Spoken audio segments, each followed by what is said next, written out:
Life is busy and cluttered. There's more information, more emails, more tasks to get through each day, and not enough space. If this glass represents our finite capacity, our limited time, energy, and attention, well, then this overflowing glass is life in the digital age. There are endless text messages, meetings, and notifications. There's school drop-off and pick-ups and dance rehearsals and, of course, the Netflix episodes and goofy YouTube clips you'd like to see. I mean, it goes on and on. When I think about my life and the leaders I coach, most of us don't need more information. We don't need more opportunity. What we really need, what we long for, is more space. Space to think, rest, plan, and breathe. Space to be curious, space to be creative, space to think about our inner world and reflect on who we are and where we're heading. In the digital age, we are beyond the point where we can get everything done by being organised and efficient. I mean, like this glass, there will always be more than you and I can do. Now, this may feel overwhelming, but it's actually good news, because when we finally accept the reality that there will always be more than we can do, that we'll never finish on a Friday with everything ticked off our list, well, then we can let go and accept the reality and begin to make hard choices about what we choose to put in our glass as a priority and then what we allow to flow out. So this is an invitation for you to be curious about the value of space in a world of clutter, to think about why you're always busy, and to make space for what really matters.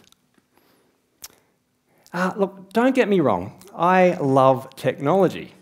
I'm a productivity consultant, and I speak with audiences around the world about how to be more productive by using technology. Because of the wonder and miracle of the internet, I get to live in this beautiful, remote place called Hobart, and yet train leaders in London, Paris, and New York. I mean, not only do I get to work from home, but sometimes I do it wearing my Ugg boots and track pants. I mean, how good is technology? But at the same time, like many of you, I feel uncomfortable by how much time I'm online and the impact this is having on my health, my happiness, and my relationships. I remember a time when my daughter said to me, "Dad, you're writing a book about making space from too much technology, and yet you're always on your computer." And she was right. And I found that confronting. I find it really hard to have a healthy relationship with the online world and do the work that I do. Like, it's actually a tension for me. It's a battle. And yet, I've come to realize that the wrestle is important, because when I spend too much time staring at a glowing rectangle, I feel wired and tired and distracted. It's more than Zoom fatigue. It's that I somehow feel diminished, as if something is changing inside of me and I'm losing a part of myself. The problem isn't technology per se, but how much it's replacing or displacing everything else. I mean, we only get one glass, so every hour we spend on TikTok is 1 hour we don't get for other things. And we're filling our glass with so much digital activity that there simply isn't space for the rest of life. And that's a problem. When I was young, I played the piano. Or more accurately, my parents paid for piano lessons. They wanted me to practice just 15 minutes a day, and yet some days it felt like a lifetime. And yet over time, with practice and perseverance, I began to enjoy playing the piano. I mean, I started to feel the music and my fingers started to play notes without effort. So this is an example of neuroplasticity, where the brain changes based on what we habitually do. Neurons grow, pathways develop. With piano practice, the music centers of my brain expanded, and I started to experience the world differently. The same is true when we practice a sport, or learn a language, or take up a creative art. The same is also true when we practice the internet. I haven't practiced the piano for 20 years, but I practice the internet a lot. The average Australian adult now spends 9.4 hours a day practicing the internet, and office workers more. Imagine if I was to spend 9.4 hours a day practicing the piano, or 65 hours a week. I mean, what would that do to my brain? And the challenge is, unlike eating too much food or spending too much money, the signs and symptoms of too much internet practice are organic. They're hard to realize because they're occurring inside of us, shifting our perception of the world and the way we see others and perceive things. Does that make sense? And so could it be that our inability to focus or concentrate or pay attention or even have energy for people in our lives, could it be that these are symptoms that we are practicing the internet just a bit too much? Let's look at this from a productivity perspective. So productivity, it is not about doing more. It's not about ticking off more from your to-do list. It's about knowing who you are, your greater values, your purpose and what you want to achieve, and then aligning your habits accordingly. And for this, we need space. Many of the leaders I coach who use technology the most are actually the least productive. They use a lot of technology and they get a lot of stuff done, but they don't necessarily get the right things done, and it's made me curious to know why. So I began to explore the relationship between technology and productivity and how it relates to making space. You see, our culture says that more technology equals more productivity, and there's some truth to this.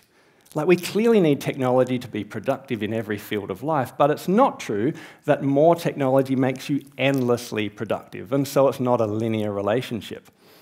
Now, here's another option.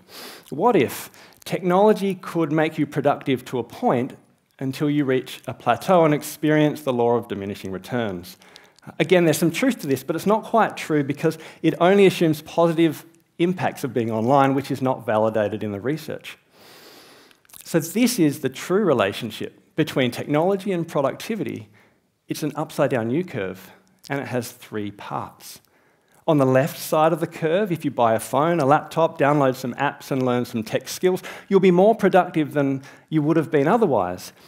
And then you reach the productive middle, where more technology doesn't give you substantially more output.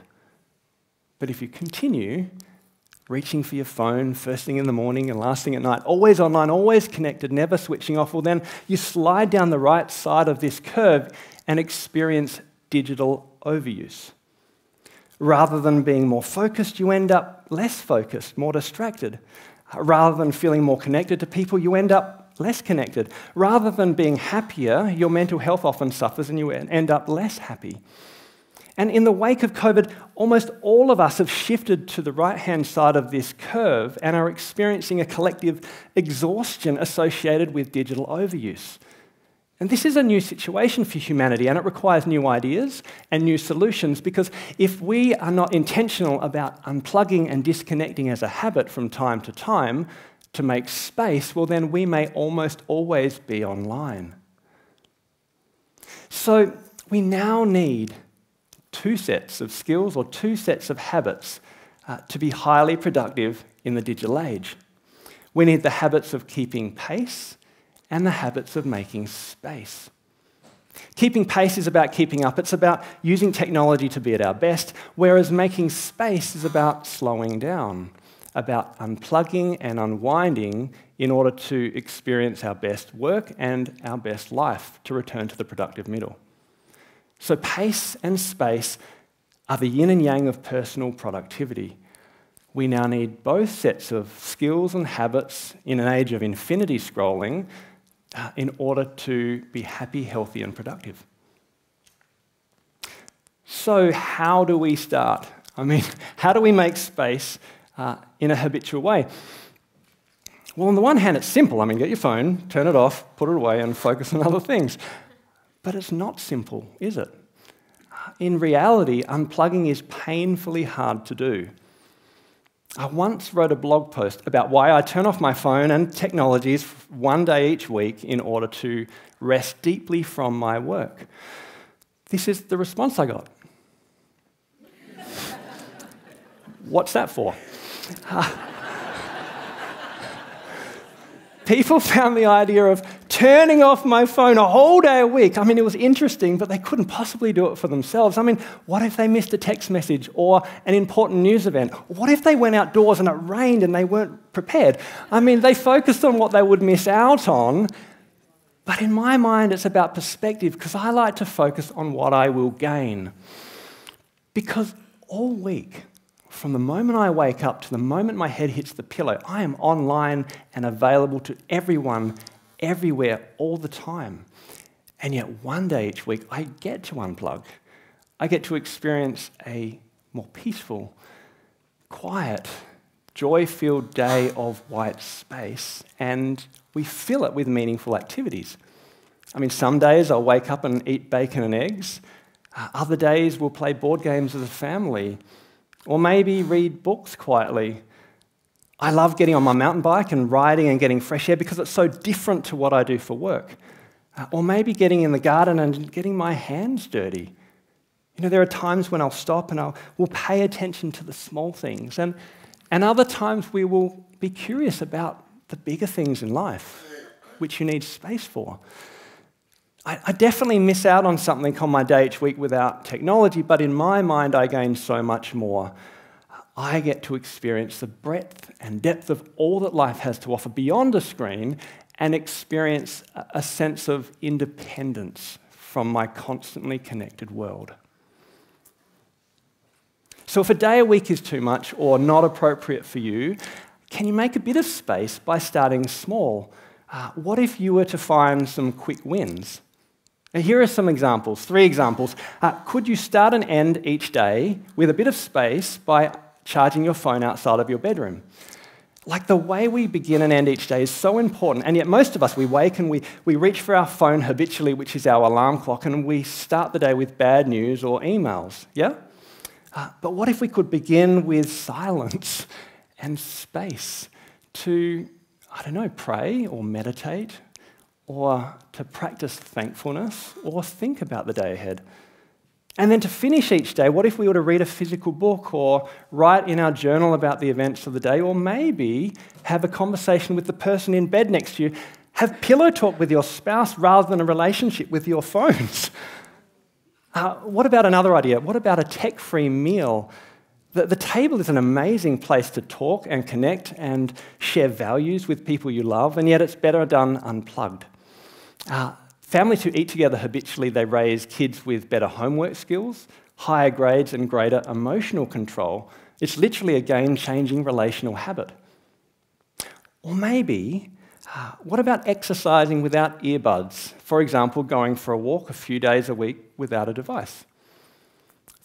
I love audiobooks and podcasts and all the stuff that we can get nowadays, and yet there's also value in having space to think your own thoughts rather than fill your mind constantly with other people's thoughts. To have time to process the information you've already heard and then apply it to your life. Or maybe just to be still and pay attention to the world around you as you exercise. You follow? So these are a few examples, a few Spacemaker habits in the clutter of digital life to help you unplug, unwind, and think a bit more clearly. Remember that being a Spacemaker requires practice. It's a habit. It's a skill in the digital age to disconnect habitually in order to experience the fullness of life. So how might you make a little bit more space this week? How might you make space to think or rest? It might be one of the ideas I've shared, or it might be something else altogether. I'm actually going to give you some quiet time to think. Just pause for a moment and have some space.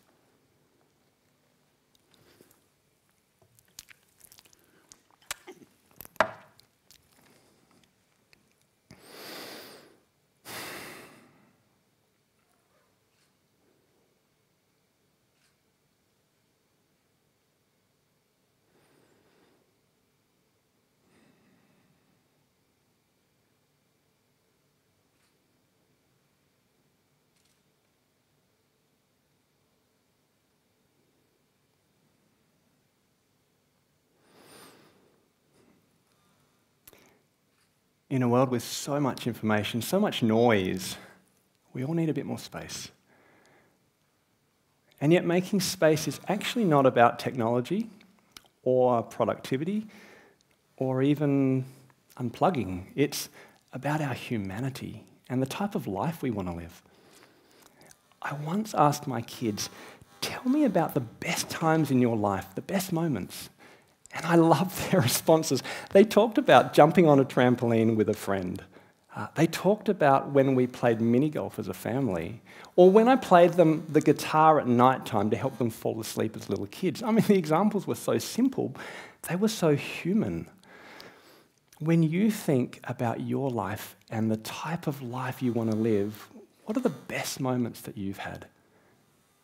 If you're like most people, the best moments, the ones that make you feel alive, that make your heart sing, the ones that make you feel truly human, are usually real and relational or spiritual and rarely online.